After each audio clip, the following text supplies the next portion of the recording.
assassinated by this one, John Wilkes Booth, doing the same sign of the Master of the Second Veil. A Freemason assassinated Abraham Lincoln, undisputable when you have the eyes to see. Now, Albert Pike writes in his colossal work, which some refer to as the Bible of Freemasonry, called Morals and Dogma, and on page 113 he says, "What can there be in common between the vile multitudes and the sublime wisdom?" That's what Freemasons possess, sublime wisdom. That's what their secret is. It's sublime. The secret I'll reveal to you. Now, just quickly, here's Freemason Kanye West. Here he's giving the Masonic grip to his brother Mason Jay-Z. Look at the lapel he's wearing in this picture. It's the same double-headed eagle as on the front cover of the so-called Bible of Freemasonry, Morals and Dogma, written by the Grand Commander Sovereign Pontiff of the religion that Kanye and Jay-Z have been sworn into and thus granted access to international success. His Christian conversion isn't what it seems, and you'll soon see what job he has to do. Now look at what else Freemasonry thinks of the uninitiated, from the words of the Grand Commander himself. The truth must be kept secret, and the masses need a teaching proportioned to their imperfect reason. I hope you're listening, because we're about to get going here. These truths were covered from the common people as with a veil. There's that veil again. And the mysteries were carried into every country. Freemasonry was secretly imported from the East into the whole world to weave its web in the darkness, to increase and advance its agenda. The sages, meaning the enlightened ones, always had an esoteric creed, unknown to the vulgar. And here he says, to the end that the vulgar herd, seeing, might not see anything, and hearing, might comprehend nothing. Are they right? Am I wasting my time, laying it all down for nothing? Because they know you so well? Your favorite celebrity and politician's secret religion is beyond the reach of the vulgar. Vulgar is what you are to them. He won't tell you. She won't tell you. And they won't tell you.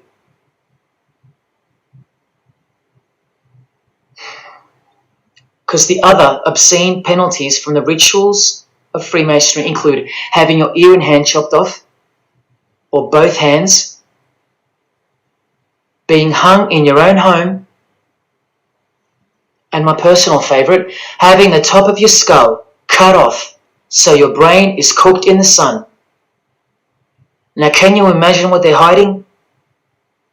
And then the ritual monitor goes on to illustrate the same secret handshakes and signs: hidden hand, sign of silence. These people mocking us, sometimes to our face with their symbolism, while we respect them, admire them, and sometimes even love them and idolize them. All of them partaking in the same initiation rituals. To belong to the secret society, a prerequisite for success. To belong to the religion that gives you everything you want, everything your heart desires. While the Gospels teach accurately that the heart is wicked. Now here is a practical example of how Freemasonry comes first, even above the title of president.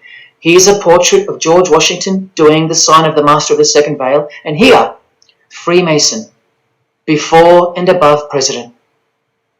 And if you think that's just by chance that they put the word Freemason above president, then here, read this genuine quote from Harry Truman. This should tell you how deep the consequences of Masonic initiation go and what lies deep within. It's Freemasonry above everything else. There's the Queen showing her allegiance over and over. And here's the Queen leaving a very special hospital with a very special nurse. And this was the Queen's father, fully dressed in his Masonic regalia, and that God-forsaken apron they wear, which also hides something, just like the square and compass. In fact, what the apron hides is what the square and compass really represents. And it's staring you right in the face. Can you see it yet? Prince Charles, handshake, hidden hand. Prince Harry, Prince William. And here is the Grand Master of English Freemasonry, Prince Edward, also in full gear. What a lovely looking chap. And now he's giving the Masonic grip in front of this stone that was placed there to memorialise his visit to Cape Town Lodge. And what about this guy? Prince Philip, husband of the Queen. Do you remember him saying this? Yeah, and here's the article in case you think he didn't. Initiated member. Do you slowly see what the Masonic mindset is? We are beneath them. And the craziest thing is, if they can turn you into what they think of you, then you deserve what's coming. It's a natural law. It's the law of nature. And I'll soon show you their real Bible, for lack of a better term, which justifies it all, and the one which guides their morals. And it makes a lot of sense, because the power of the deceptive phenomenon of Freemasonry lies in the fact that it contains real truth, intertwined with untruth. Now, this actual book that guides their morals and plans, it isn't written by hand, and it's been around longer than the Bible. So they think it's purer, sublime as they call it. And it's the foundation on which the religion is built upon. And that Bible, so-called, that unwritten Bible, is the key to unlocking its secrets. I'm going to hand you that key. And it's all going to come together like a flood. So they're going to own it all by their own words and actions. And they're going to introduce us to a new system of life, but only after a number of shocking events take place, which I'm so close to telling you about. But first I have to tell you the name of the secret religion and the identity of the I. Now, for the few of you that think of hospitals and charities and nursing homes when you hear the word Freemason, a word which I soon hope to never speak again after this video, well, it's a front, a cover story, and like everything else in this presentation, I'm going to show you. This too is for the poor Freemasons that are going to have the call to make an appearance in the comments section trying to defend their beloved fraternity. This is 33rd degree Freemason Manly Hall, who was named Freemason of the Century by the Scottish Rite Journal in 1990. And you'd be surprised how many Masons haven't heard of him, because they don't bother entering the Masonic library and searching out the mysteries themselves. These same Masons think they know something, and they parade themselves on websites and social media, calling people like me, oh, he's just an anti-Mason, anti-Mason. Blind fools at best, deceivers at worst. Well, the Freemason of the Century wrote in this book, and in this chapter, Freemasonry is a fraternity within a fraternity, an outer organization, concealing an inner brotherhood of the elect, one visible and the other invisible. The visible society is a splendid camaraderie of free and accepted men and women, enjoined to devote themselves to ethical, educational, fraternal, patriotic and humanitarian causes and concerns like hospitals and charities.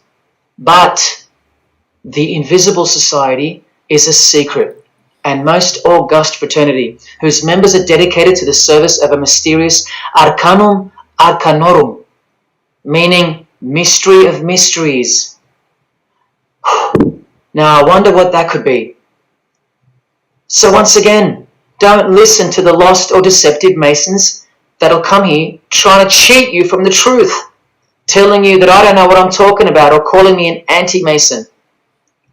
Because there you just heard it. There's a Masonry for the majority of Masons, and then there's the real thing, the secret religion, which should shock you when it's announced. These same lost or deceptive Masons also love to repeat, like parrots, that Freemasonry is not a religion. Well, what does the Freemason of the Century have to say about that? From this book, he writes, Masonry is essentially a religious order. Not just a little bit religious, but essential. And here, the iconic giant of Freemasonry says in Morals and Dogma, every Masonic lodge is a temple of religion, and its teachings are instructions in religion. So please, sit down, Masons, because Freemasonry is a religion. And soon, I'm going to tell you what it's really called. Now look at this from the same book, and speaking about fellow Freemasons being initiated in the lodge room. Part of the symbols are displayed there to the initiate, but he is intentionally misled by false interpretations. Their true explication is reserved for the princes of Freemasonry. The whole body of the royal art, which you'll know all about soon, was hidden so carefully in the high degrees. So you see, the whole thing is built on lies. And the ultimate liar lives inside the triangle, above the pyramid, so that even the highest Masons are living a monstrous lie. Wake up, Masons. Even you are deceived, just as the public is. Unless, of course, you're hungry enough to want to acquire all the power and climb up that pyramid closer to the eye that sees all. In that case, close your mouth, go back to your lodge, and good luck to you. Or, of course, grow some kahunas and be honest. But then you can't, right? Because you'd be breaking your oath. Sad. Oh, it's good to be free, under the wing of the true master. Stick around if you're interested, and you'll get to see some wonder. When I pull that cloak called Freemasonry right off, and those that are still here watching will get to see the true colours of the nakedness and the horror of the Masonic Lodge, and the religion that rules them all. Another thing that Masons will repeatedly say is that this has nothing to do with Freemasonry, and it's just a conspiracy theory. Well, the 33rd degree Freemason of the century also wrote this book about 100 years ago, The Secret Destiny of America. And look at the front cover. And I'll tell you why America is so important for the ultimate goal of the secret society. It's disturbing, but it's also essential in understanding the near future and what's going to take place. So for the Freemasons that still say that this is not a Masonic design, especially this Masonic website called Masonic Info, insisting here that even the eye in the triangle or pyramid is not Masonic. Completely laughable and pure disinformation for the stupid masses. Try arguing against this. This is from a 1960 copy of the New Age magazine, an official organ of the Supreme Council of 33rd Degrees. No higher authority in the United States to speak of the relationship between Freemasonry and the US $1 bill. Masonic symbolism in a $1 bill. Look at them all. 13 leaves, 13 bars, 13 feathers, so on and so forth, and of course, this, the Masonic all-seeing eye, located in the pyramid. So, you think this is a conspiracy theory, or just a plain conspiracy? Well, here's JFK, yes, a Freemason, but one who had enough. When he wanted to print money, disassociated from the Masonic central banks, just like Abraham Lincoln, and he paid the price for it as well. Listen to the speech we never hear about in school. More proof that they control the education system here and everywhere. Please, just have a quick listen to this. Ladies and gentlemen, the very word secrecy is repugnant in a free and open society, and we are, as a people, inherently and historically opposed to secret societies, to secret oaths, and to secret proceedings. For we are opposed around the world by a monolithic and ruthless conspiracy that relies primarily on covert means. I am asking your help in the tremendous task of informing and alerting the American people.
Hey.